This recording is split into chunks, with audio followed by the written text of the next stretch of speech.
Today I'm going to do something a little bit different. I'm going to attempt to read my slides or to read my presentation that I prepared earlier. I figure if it's important enough for you guys all to come out and to be here, then it's important enough for me to get the words right. While I wait for my computer to come on here. Hopefully it will. Otherwise, this will be a short presentation.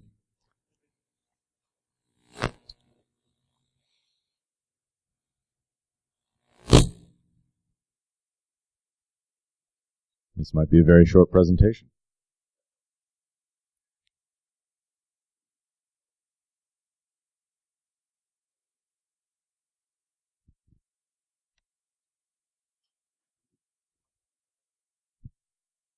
Contact support, yeah.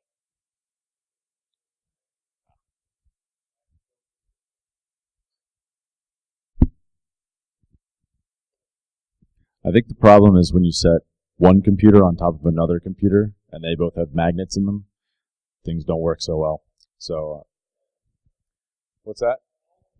All the lids are closed. Is that like all the leaves are brown?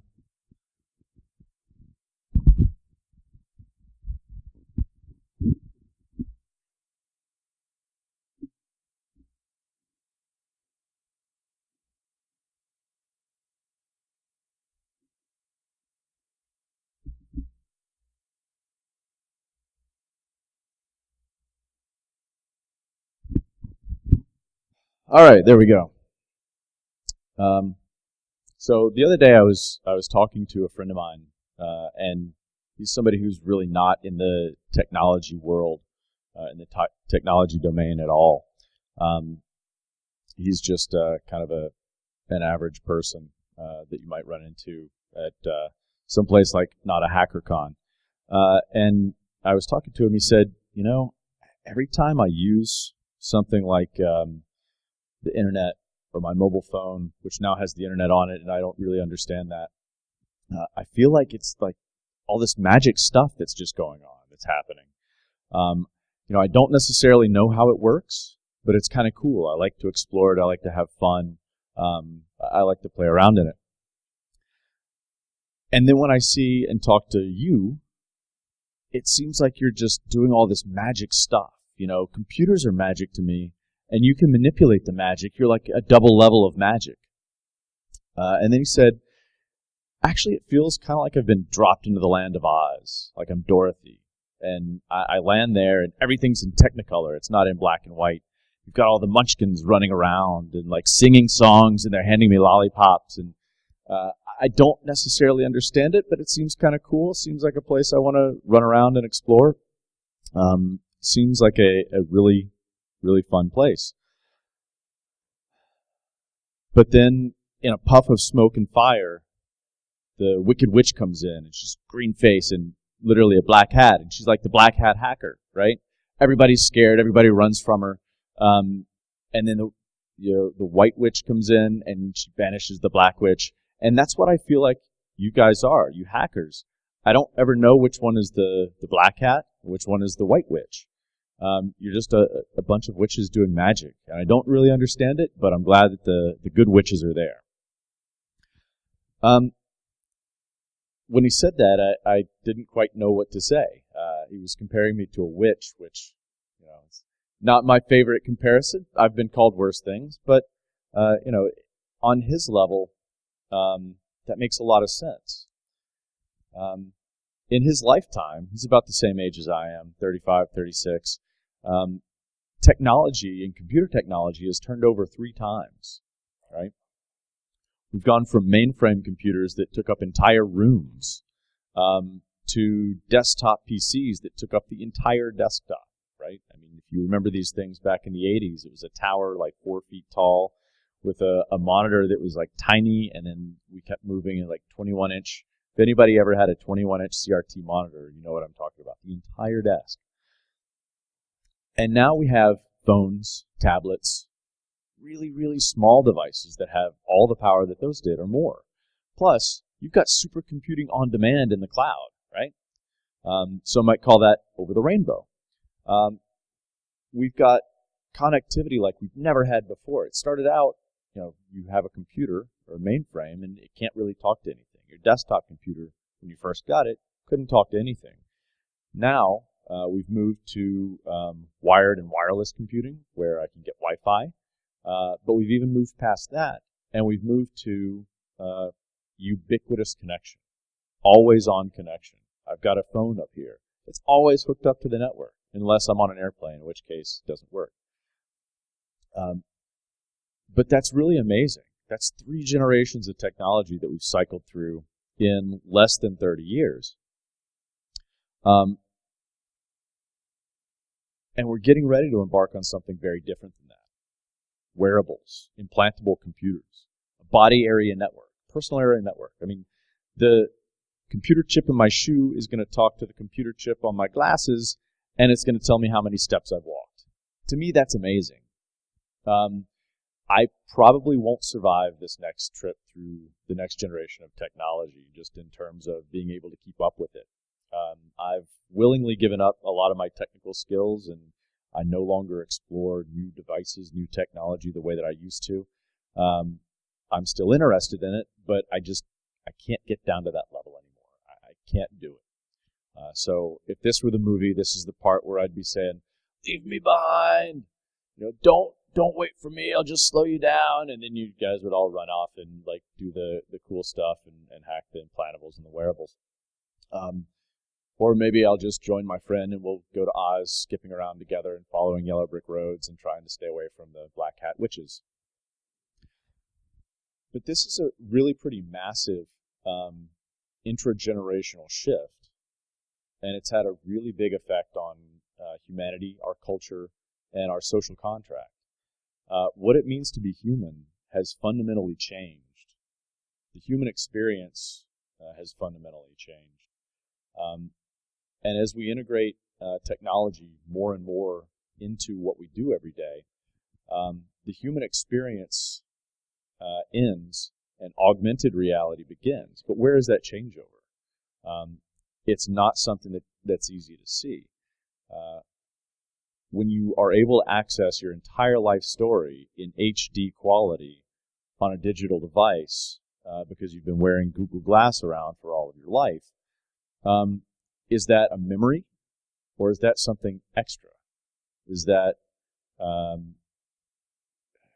what is that? What does that mean? When our wearable technology notices somebody over there looking at us, it can send us a flag. Maybe it's somebody that we're attracted to, and so maybe we want to look and wink and buy them a drink at the bar upstairs, not downstairs. Maybe it's somebody who recognizes us, and so our wearable computing can look at them and say, all right, do I know that person? Where do I know them? Search the facial database, look at Facebook, crawl across the cloud looking for image of that person, and say, oh yeah, that's right, I met that guy at some conference in Indianapolis in 2014. He was a really cool dude. I'm going to buy him a drink. Upstairs, not at the downstairs bar. So is that our conscious mind? Is that a superconscious? Is there any difference between what we're able to do on our own and the augmented self? Moving to a slightly different realm, our culture really has to get used to pervasive tracking and surveillance. That box is open. Pandora spilled that. Our loss of privacy and the fact that governments and companies know more about us than we know about ourselves. Whether we like it or not, metadata is it's a matter of public record now. What you've clicked on, the sites that you've visited, anything about you, the calls that you've made, the phone numbers and the location that you were in at whatever time. The predictive power of that information is just too powerful to ignore. It's too powerful to say, no, we can't do that. We're not going to do that. Because the reality is, it benefits us just as much as it benefits companies and governments. So how do we get past that? How do we wrestle with that? And what does that mean? Public policy, legal precedent, law enforcement that was adapted for an environment 30 years ago is now hopelessly antiquated. We have to have open debates on whether the internet is a telecommunications network or an information service. And what does that mean for established laws, regulations, precedents? That's what's at the heart of net neutrality today, is that debate, whether or not our policy classifies the internet as one or another. When privately created licensing agreements are treated as legal contracts, unauthorized access is applied retroactively. It's not that people and companies and governments are malicious in their prosecution necessarily. It's just that policy and law don't match reality anymore. The world has moved on from where it was 30 years ago. And you know, if you fast forward 50 or 100 years, a lot of these things are going to be dealt with. They'll be handled. We won't have to worry about it.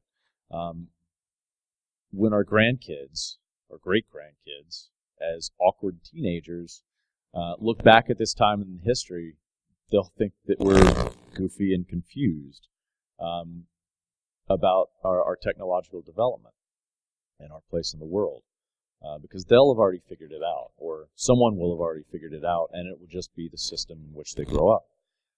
But these growth spurts happen periodically throughout history before settling back down, where you have multiple generations of technology change before you go back to where it changes maybe once or twice in a generation. We're at a key moment in history. Will you watch? Will you heckle? Will you help? Will you lead? You know, we have superpowers. We have the ability to bend the digital universe to our own will. But with great power comes great responsibility. My first day on the job in InfoSec was really, really exciting for me. I had been a computer geek most of my life.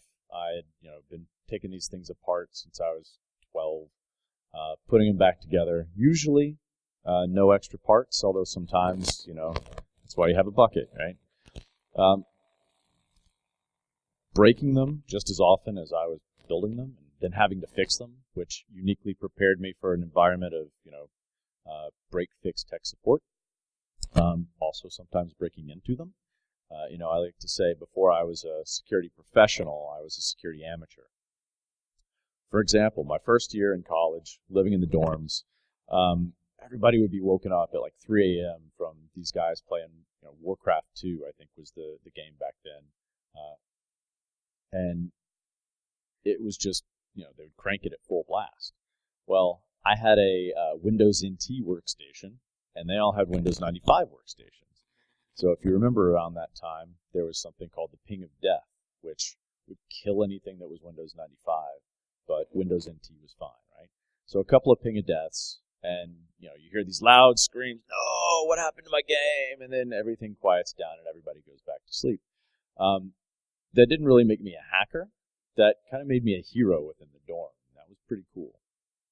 So that was my superpower in college, so I could stop World of Warcraft or Warcraft 2 games as they were going on. So out of college, getting a job, fixing computers at a local hospital. After about a year there, a role opened up to be a security analyst. So I took it. I jumped at it. And so that's why, going back to my original statement, I was so excited the first day of InfoSec. Second day on the job was even more exciting. I got to do something just as fun. Lead my first incident response investigation. There was a worm that was going around the network, and it was calling out to IRC botnets, and so I was tasked with fixing that, cleaning it up. Fortunately, I'd been infected with that one a couple of years before, so I already knew how to get rid of it. Sure enough, cleaned it up, used our automated system to push out the fixes, and that was done. My third day in InfoSec was actually kind of terrifying because I got a call from doctors in the natal intensive care unit. That's where the most fragile babies are brought to nurse them to full health just after they're born. They said that the fetal heart monitoring systems were all down.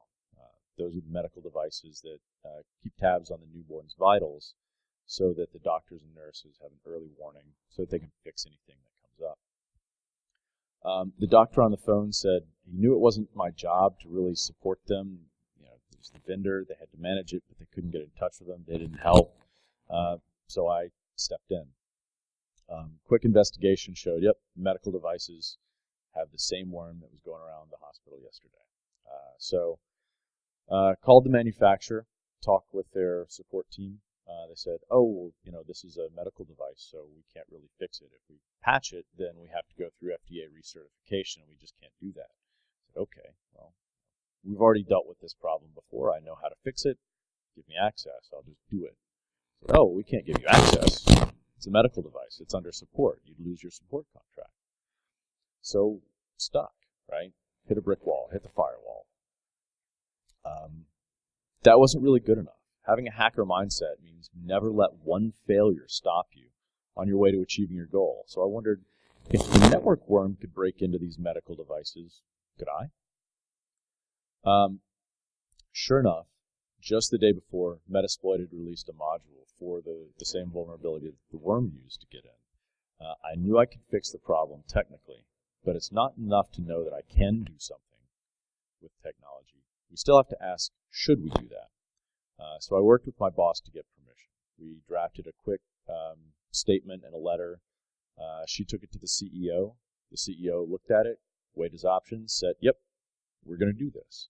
So within a day, I was hacking the box, dropping the patch, killing the malware, rebooted it, and everything came back up. Doctors were able to get back to doing doctoring. The first time I ever told that story was in Las Vegas last year. Somebody said, hey, you know, you ought to go see this talk at DEF CON. It's called The Cavalry Isn't Coming. I think it would really be interesting for you. So I set my alarm for early Sunday morning so I'd be up in time to go. When the talk started, I found myself in a room of other security researchers and professionals, most of whom were thinking the same thing I was. Wow. There are a lot of people in the bar at 9 a.m., but I've got to go to bed. I'm tired, I'm exhausted. Fortunately, in the other room, Josh Corman and Nick Percoco were talking to a full room, hundreds of people, big crowd for a Sunday morning at 9 a.m. There were three simple but profound ideas behind their talk. That our dependence on technology is growing faster than our ability to secure it, that our technological capabilities have outstripped our ability to adapt to the social contract, and that our society has evolved faster than our laws. And security researchers are the key to restoring that balance. So to go into more detail, computing technology is rapidly adopted into the world around us. We struggle daily and often fail to secure our company's computer assets. Meanwhile, software and networks permeate every aspect of our lives. Our cars, our bodies, our homes, our public infrastructure. When human life and public safety are at stake, it's no longer acceptable to have the same failures that are routine in other information technology. We must know, not just assume, that the technology we depend on is worthy of our trust. Technology has changed rapidly what we are able to do with the world. We're being watched, tracked by corporations and governments. On the one hand, this gives us the utmost convenience, the phone's in our hand. On the other hand, it vacuums our privacy and allows repression of dissent. There's nothing in our human experience that's prepared us for pervasive surveillance and glass holes. We're struggling to adapt to the impacts that computer and network technologies have had on us as a society and as humans. We no longer ask whether technology can do something, but we haven't yet started asking whether or not it should. Our policy and legal apparatus stabilizes society by setting a standardized expectation and reducing harm, but it cannot keep pace with the rate of change of our technology. Policy is a tool for defining norms and expectations. Laws are tools to enforce these norms and expectations. When the cultural norms fall so far behind, policies and laws fall behind and are out of sync with reality. And our laws today indiscriminately criminalize security research. They fail to distinguish between those making good faith inquiries into the soundness of these technologies and those who are looking to exploit the weaknesses for personal or ideological gains. If you look around for whoever's supposed to be addressing these critical issues, think surely somebody's got to be some task force or some think tank brainstorming on this. As we've done that, one thing has really become clear. No one is. No one's waiting in the wings to come in and save us. The cavalry isn't coming. It falls to us. It falls to you to lead the charge. We, as the information security community, know what the problems are. We have the technical knowledge to know what should be changed. We have the white hat ethics that compel us to do the right thing. Like it or not, we're the adults in the room. That should scare the hell out of us. But it should never stop us. So after Josh and Nick got done with their talk, the idea had moved the hundreds of people in the room. Quickly, a web presence popped up, social media discussion list, brought people together to start discussing these ideas. The idea became a meme. The meme gathered other like-minded individuals. It spawned leadership tendencies in a lot of us that we just didn't know that we had. We couldn't just sit here and watch. We had to make the change we wanted to see for ourselves. So, I Am the Cavalry Today is a global grassroots organization. It's focused on issues where computer security intersects public safety and human life. We strive to ensure that these technologies are worthy of the trust we place in them. We're seeking to organize as an educational group, focusing on medical devices, automobiles, home electronics, public infrastructure. Our message is that our dependence on computer technology is increasing faster than our ability to safeguard ourselves. As computerization and connectivity become more ubiquitous, it's important that we protect public safety and human life. Our mission is this: to ensure technologies with the potential to impact public safety and human life are worthy of our trust. We will achieve this mission through education, outreach, and promoting research, and as an independent voice of reason from the security community. The I Am the Cavalry movement is collecting, connecting, collaborating, and catalyzing. We're collecting existing research and researchers, connecting these resources with each other and with stakeholders in the media, policy, and legal domains. We're collaborating across a broad range of backgrounds and skill sets, and we're catalyzing research and corrective efforts sooner than would have happened on their own. Over the last 9 months since Josh and Nick gave their talk, we've learned a lot of things. We've bumped into a lot of problems. We've overcome a lot of things. We've grown, and we've also narrowed our focus down. So as we started talking to people, what we found out was that what really stuck, what really interested folks, was the devices, right? Medical, auto, home, public infrastructure. Those are big issues that span boundaries. The call for solutions is mostly going to be non-technical. Trying to solve a non-technical problem with a technical solution is doomed to fail. There was also a perfect storm in the last few months where Senator Markey sent out a letter to the car makers asking about what they're doing to ensure safety in the cars from cybersecurity. The DHS ICS cert published, along with the FDA, a notification on 300 medical devices that were imminently hackable, default username and password, just the lowest hanging hack. We've had a lot of stunt hacking going on with cars and medical devices. Public media outlets are really starting to pick up on this issue, and it gained instant interest and attention to the issues that we were talking about. To show how far it goes, like, even my mom got interested. I talked to her, and she was like, wow, that's cool, That's how you know you've broken new ground, is when, like, my parents' generation start to pay attention to this. Conversely, when we were talking with lawmakers about legal reform, we quickly found out that our fight was not their fight. In comparison with economies that are going bad, wars that are going on, re-election campaigns to raise money for, they just didn't care about theoretical problems that might come up due to CFAA or DMCA, among other things. The things that we were saying just weren't what they were hearing from their peers and from others. And they felt like we were, to quote someone who would not want me to attribute this to them, they felt like we were a bunch of whiny little bitches crying about our problems, just like any other special interest group. And so they felt like they were hearing the exact same thing they hear from everybody else on these small little nitpicking issues. They didn't really get the significance of it. But when they started looking at some of the other things that were going on in the public safety and human life area, they were really interested in those things. And we were able to bridge that connection and say, well, you know, if we're not doing this research, people are going to die. Well, you should do the research. Oh, sorry, we can't. That's illegal. Okay, well, let's change that then. That's when they got interested.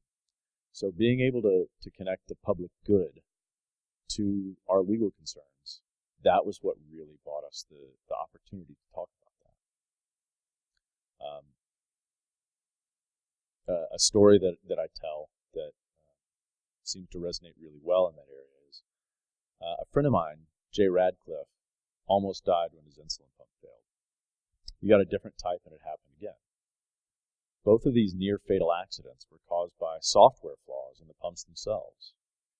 Digging into the flaws, because he's a security researcher, he found several critical security issues which could have triggered the failures. Another researcher, Barnaby Jack, found that he could make these types of medical devices administer a fatal dose of insulin from 300 feet away.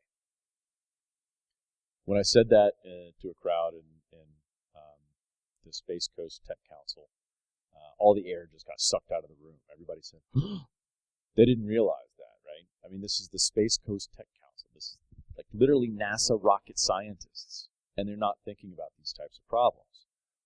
Clearly, politicians aren't going to be able to think about those.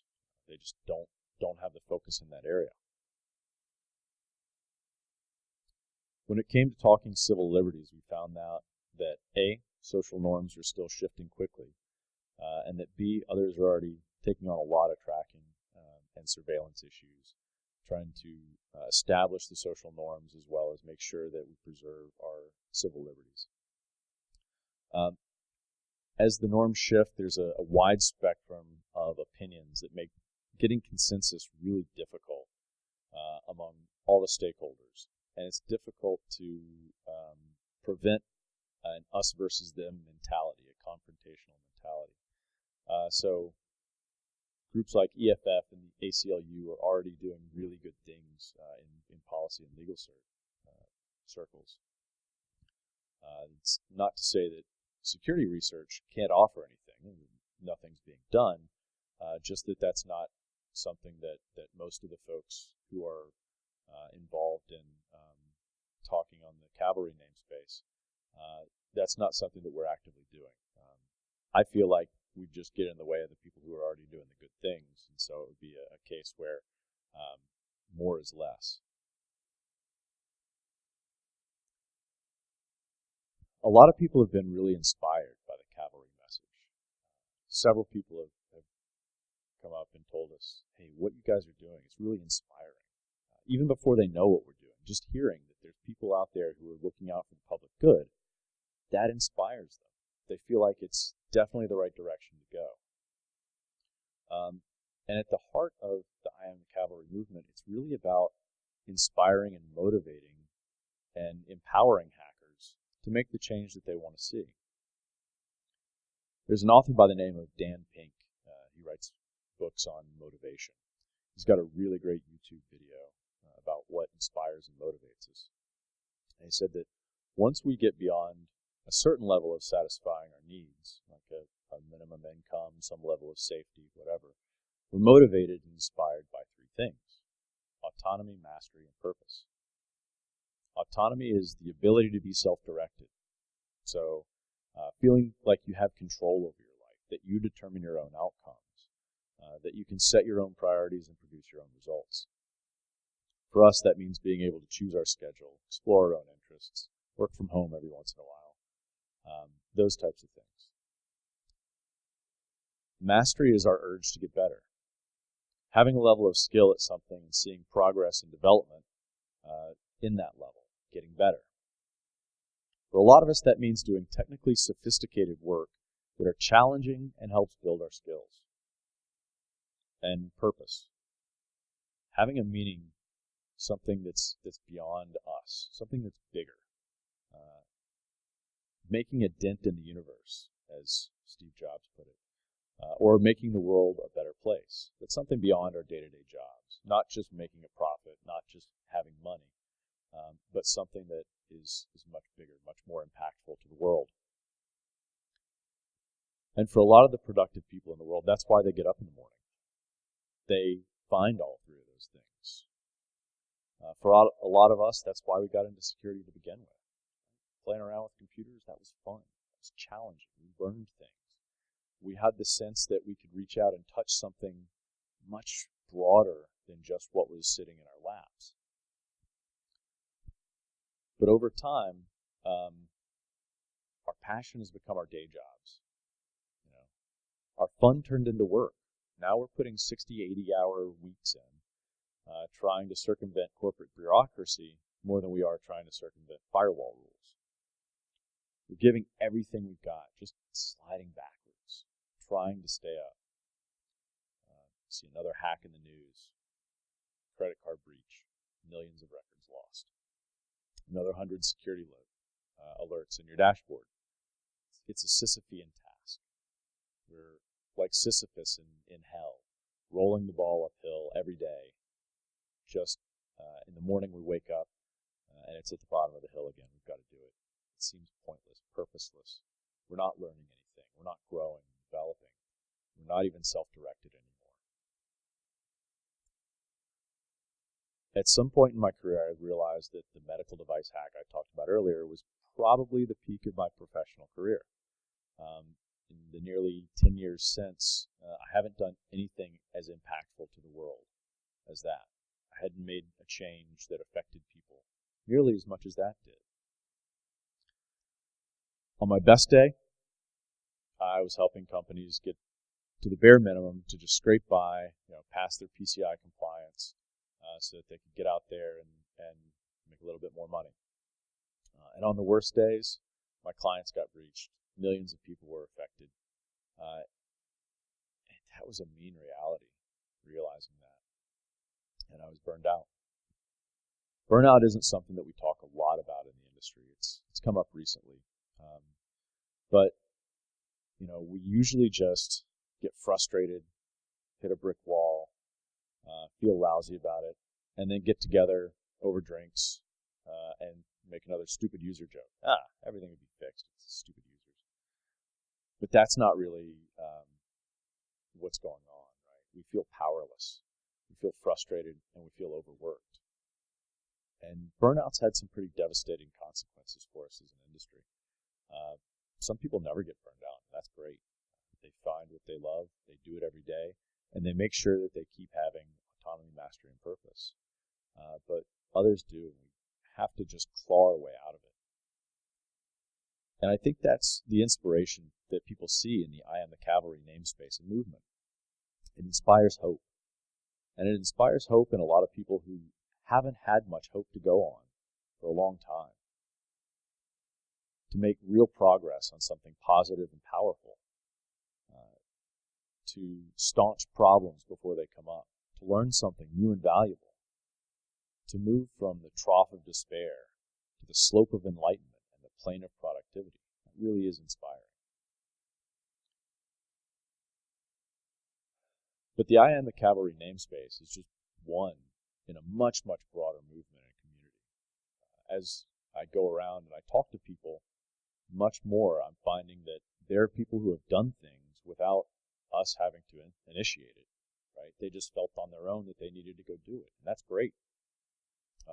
We're not the first people to feel like the road we're going down is no good and that we really have to do better. The feelings that catalyze that energy, that have been put into this movement are really all around us. You see it every day. Curiosity is a hacker prerequisite, right? We all love to explore new systems, new problems. And the Internet of Things, the civil liberties issues, and the legal and policy debates, those are a problem space that gives us a chance to explore once again the unknown that maybe we haven't had the chance to in a while. And this is a new and interesting problem space with new technologies, combinations of existing technologies. This is the kind of thing that got a lot of us started learning security in the first place. So that's exciting. You know, I like to say that most pen tests that we do these days are like playing a video game with the cheat codes, right? I mean, it's easy. A lot of organizations, they're like Swiss cheese. You go through, you run a couple of tests, you get root. Yay, I win. But it's not really challenging, right?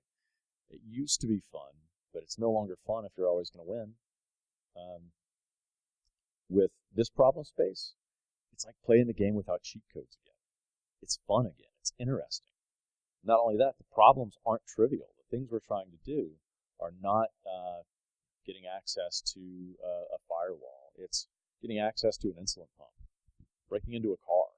Like, these are cool things, but they're also impactful things. They're things that we're trusting our families' lives with these machines. It's not acceptable to fail, and we have to persevere. But the problems in this space will soon be known. We'll have identified all the issues, then we'll address them, and then they'll fade into history. You can help push that timeline forward. I think that's one of the things that excites me most, is that I can help accelerate this awkward phase and get to something better sooner.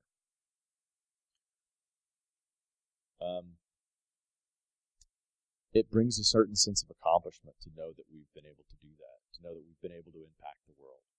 Even if we never talk about it, that gives us an internal feeling of like, wow, I did something really good today. It gives us a purpose and a meaning. If you do want to talk about it, there's certainly plenty of opportunities. If you look at a conference call for papers, recently they've been heavily tilted towards Android malware and PCI. Like, does it really matter that you found the 1 million and first Android virus? I don't know. There's like 1 million of those that came before, so it's not super unique. Does it really matter if somebody gets on stage and says, our credit cards are in dire peril and you're going to get hacked? Like, I can pick up a newspaper and see that. I don't need to go to a conference to see that. But to go to a conference and see a talk on the list about hacking an insulin pump, hacking a car, that's cool. I want to go see those talks. Jay Radcliffe, Charlie Miller, Chris Balasek, they all got a huge crowd at DEF CON. So if you are in this for selfish motivation, why not? Go do that. I think we're starting to see a shift from what I call research of convenience to research that matters. That is, instead of picking up your phone and saying, hey, can I hack this thing? You're pretty sure the answer is yes. Saying, can I hack my car? Can I hack that medical device over there? Like, those are really interesting things. And as we look at it, prioritizing those things is happening more and more. You see healthcare organizations that are starting to do full red teaming on their medical devices. As conferences get more of those types of talks, it's only going to accelerate. So I don't know if you've seen the DEF CON tracks this year, but every single one of those tracks is research on something that really matters. They've got one that's life safety, that's all about medical devices, all about cars, all about things that can hurt or kill you. Saving the internet for the future. That's impactful, that's meaningful, right? This is research that matters. It's really kind of cool that one HackerCon, one of the biggest HackerCons, can set the research agenda for the industry. That's a powerful platform. That's a powerful place to be. You know, when you're doing the research, it's also a lot faster sometimes to research in the areas that we're talking about. So typically with a a phone or a tablet, you find the bug, and then you have to justify why it matters. With medical devices, you really don't have to justify why it matters. It really doesn't take you much longer to find the bug, if at all. So you can spend a lot more time doing the stuff that you really want to do, which is breaking, right? And less time writing reports.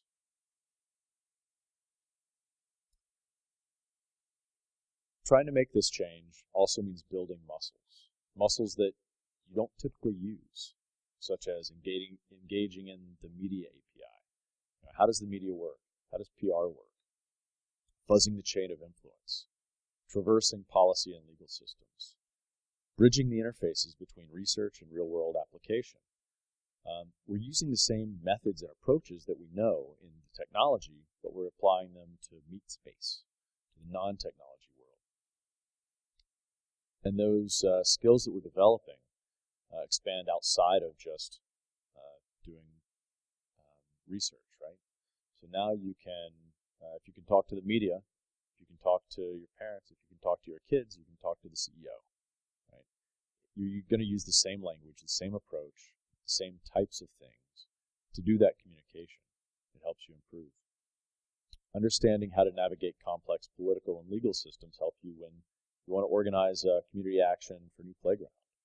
Or like a friend of mine, he lives on the beach, and the beach rangers were hassling everybody for bringing coolers out there because the rules were so poorly defined that anything could be considered a crime, so they were just writing tickets. Now, it's no surprise that the beach rangers' salaries were being paid by the tickets they were writing. So by knowing some of the political infrastructure, the way that worked, he was able to challenge that, to step up, to get the beach rangers to back down. We're all pursuing a goal here that's bigger than us. As I mentioned before, that gives us a purpose.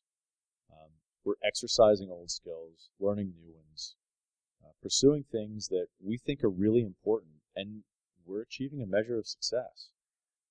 It helps us to push ourselves to do more than we thought we could, and that's really, really satisfying. It's a gratifying feeling. Pulls us out of burnout, and it keeps us from going back. Transforms frustration into progress, stagnation into exploration, futility into accomplishment, obscurity into visibility, atrophy into exercise, reaction into anticipation, ignorance into education. All this is coming around at a time when we've begun to get a real sense of the power that we have. For a long time, we were just, those weird computer people who like to hang out in basements. That was like the popular perception. Even some high-ranking public officials said that, hackers are just a bunch of kids in their basements. But as it turns out, all that time we spent on computers, well, now that computers are all around us, that's time well spent. Now that the whole world runs on computers, and we are the people who know how to manipulate them, that gives us a lot of power. That gives us knowledge. That gives us something that a lot of other people don't have. We're the new gurus. We have the superpowers, right? As the media starts focusing more on hacking, politicians are reaching out to hackers to come inform them. As the public is looking for hackers to lead the way, we're going to do that. As I said earlier, in 50 to 100 years, all the things we're talking about here are going to be figured out. It's going to be done. Self-driving cars are going to do it better than we can hope to. They'll get us there faster, safer, no tickets. Our implanted and wearable computers are going to be fast, robust, and stable. Criminal activity will be illegal, but legitimate research is going to be protected by laws. Researchers will be treated with the same respect and security as they are in other fields. Our civil liberties issues will be settled one way or another, on one side of the fence or the other. That's not my witch's crystal ball. That's just a forward projection of history. But there are 4 reasons why we should still push, and push now, to do more research and to make a change. We can cut down the amount of time we spent flailing around in this awkward period. Right? We accelerate the normalization and get back to the way that societies typically run, which is in a non-disruptive fashion. We can reduce friction and collateral damage from some of the things that are happening. Keep our friends from getting arrested for doing security research. Keep people from getting hurt when their car accelerator gets stuck because of a software underrun. We can be a voice of reason for thoughtful discussion to shape the discussions that need to happen so that you get a final position that's more towards openness and freedom than stifling this. And you can avoid a Cuyahoga River moment. If you're not familiar with that analogy, in the 1970s, the Cuyahoga River in Cleveland caught on fire because of all the pollution in it. When a river catches on fire, that's a tipping point. We haven't reached that tipping point yet. But in the 70s, that inaugurated the EPA. That inaugurated something that, even at the time, people felt was a little bit overbearing. Now it's come back, and it's 40 or 50 years on. It's to a point where it's an actual usable agency. But we avoid the overreaction that comes from a Cuyahoga River moment. But we can also prepare for one just in case that happens. Be ready so that we don't overreact. I'll give you some examples of what I'm talking about. My friend Morgan, he's been working with a group called Citizen Lab. He thinks that privacy is actually the #1 safety issue we could fight. Why is that? Well, he spent a lot of his time pulling apart malware that's targeting Syrian dissidents, Syrian activists. That malware gets on those activists' computers and allows the government to track them, to see what they're doing, to get to the organization, to the marches, to arrest people, to put them in jail, torture them, to kill them. So he and groups like Citizen Lab, Telecomics, Tactical Tech, they're fighting to preserve the internet and to protect those who use it to empower themselves. As he likes to say, that's his fight, but it might not be your fight. Andrea Matwishan is a lawyer from UPenn Wharton. She's got a list of bona fides that are just really, really long. She's been working with the Federal Trade Commission recently, trying to find companies that are advertising secure devices that are not really secure.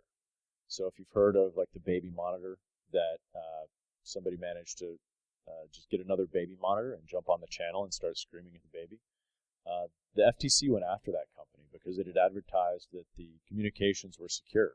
The parents didn't have to worry about that kind of thing. They got hit with a big fine and 20 years of auditing. That's a rootkit into the business, right? It hits companies where they really care about it. So if they're losing financial gain and if they have imposed oversight, that's going to make them think twice before they put that label secure on it. So maybe it will make them go back and actually make it secure rather than just saying it's secure. Kyle Osborne is a member of our community. He goes by Cause, or The Cause. And he took a job out at Tesla. He took an internal IT job to do patch and vulnerability management in the internal network. But the reason he took the job is so he could actually get into the car space, to influence cars, to make them safer. Doing that at a company like Tesla is great. What he was able to do is pretty remarkable. He was able to shape Tesla's behavior to get them to recognize that cars with software are just as vulnerable as desktops with software. Tesla is the first car company that's published a coordinated disclosure policy. So if you break a Tesla and you tell them about it and you work with them to get the issue fixed, they're not going to put you in jail. It doesn't sound like a lot because in our industry, the software industry, that's been around for a while. But they're the first car manufacturer to do that. Detroit's taking notice. That type of thing is not going unheard by the industry. They're looking to copy it. How can we do what Tesla's doing? They're pretty innovative. They're pretty cool. How can we make sure that we're as advanced as they are? How can we say to security researchers, find issues, work with us, help us fix them. We know that we've got problems, but we don't know how to go about solving them in a manner that works. I mentioned earlier publication of vulnerabilities in medical devices. Well, that started out as a researcher who knew about all these vulnerabilities. He was doing full red teaming on his medical devices in his hospital. And as he was going through and doing that vulnerability research, he found just tons and tons and tons of issues. He went and talked to the manufacturer. They didn't really do anything. He talked to the FDA. They didn't really do anything. So he kind of gave up at that point. But he met another researcher, Billy Rios. Billy had connections to the Department of Homeland Security Industrial Control System CERT. They were interested. And so they published the vulnerabilities. They published a document that said there are vulnerabilities in 300 medical devices made by one manufacturer. After that, the FDA took notice. They published their own advisory. The company took notice. They published their own advisory. And internally, they reviewed their processes to see what they were doing wrong and how they could improve it.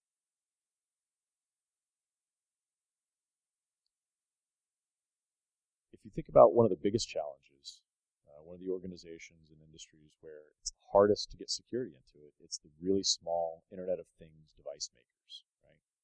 Like these little Kickstarter projects, the watches that tie in with Bluetooth to your phone, the Fitbit type projects, all these little things. It's just a couple of guys who have this dream, they have this vision. They want to make the world a better place, and they know that technology has a part to play. What they don't have is security researchers to say, wait a minute, you shouldn't do that way, you should do it this way. You shouldn't do it that way, you should do it this way. So last year, Mark Stanislav and Zach Lanier decided, we're going to go do something about that. We're going to give them, essentially, a researcher that they can use. So they started working with a couple of vendors, with some chipset makers, and some others, and they're building out a document library. The project is called Build It Securely. And if you're interested in the Internet of Things, and small Internet of Things especially, go check it out. It's really cool. All of this is published on the Internet. Mark's going to be giving a talk later today, track 2 at 5 p.m. So if you want to drop in, he's going to be talking about how he hacked one of his home devices that he randomly found on his network. So if you're stuck for ideas of what to do, here are some problem spaces that you can begin to tackle. We've got to build on past experience. By studying prior work, the learning curve for an area of inquiry is reduced, and the knowledge can be pushed farther and faster, as well as identifying resources for future efforts, collaboration, tapping them as resources. Facilitating this exchange of experience is crucial. We have to get out of our comfort zone. We have to venture into unknown territory. If we needed technical solutions to solve these problems, we'd have already fixed them by now, right? We don't need technical solutions. We need non-technical solutions. We have to reach outside of the echo chamber. We have to learn the skills that we don't right now have. That's a process that I've been going through. It's a little bit painful at first, but once you get over the initial hurdle, I promise you it's fun, it's exciting, you're exploring a new space, mapping it out in your head. It's just like hacking again, just like learning the intricacies of an x86 box, or hopping on an Android device and figuring out the file system structure.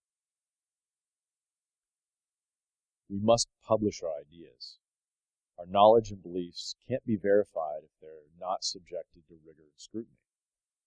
There can be no collective wisdom without sharing and improving those ideas. We must research what matters. Prefer life-critical systems over everyday ones. Coordinate on prioritizing the devices that you want to research, rather than just selecting those ad hoc. Leaders aren't born, they're self-made. That's a subtle distinction, but it's important. Leaders make themselves given the right motivation and opportunity. Now, I used to think that leadership positions were given to people, but I've come to realize that they're never given. They can't be given. They can only be taken or accepted. Taken if you want to reach out and grab it, or accepted if you reluctantly find yourself the only leader in the room. Leadership is simply initiation and persistence. Being at the forefront and staying there, forcing the issue, not giving up. So start something, even when nobody else is, especially when nobody else is. Continue in spite of your setbacks, especially after your setbacks. Find direction for whatever inspires you to do. Start and continue it. It's up to you. It's not easy, but it's also not hard. The challenge we face is daunting, but it is tractable. We have the right skill sets. We're here at the right time to solve those problems. We have to start now. Every day we delay makes the work more difficult and the consequences higher, and the likelihood of failure higher. I Am the Cavalry is not just about joining a common cause under the leadership of others, although it can be for some. It's about becoming leaders ourselves. It's not, I am the cavalry, come join me. It's, I am the cavalry, you are too. We're all the cavalry. It's not about people following, it's about people leading. I am the cavalry, you are too. You've all been conscripted to lead the charge. Thank you.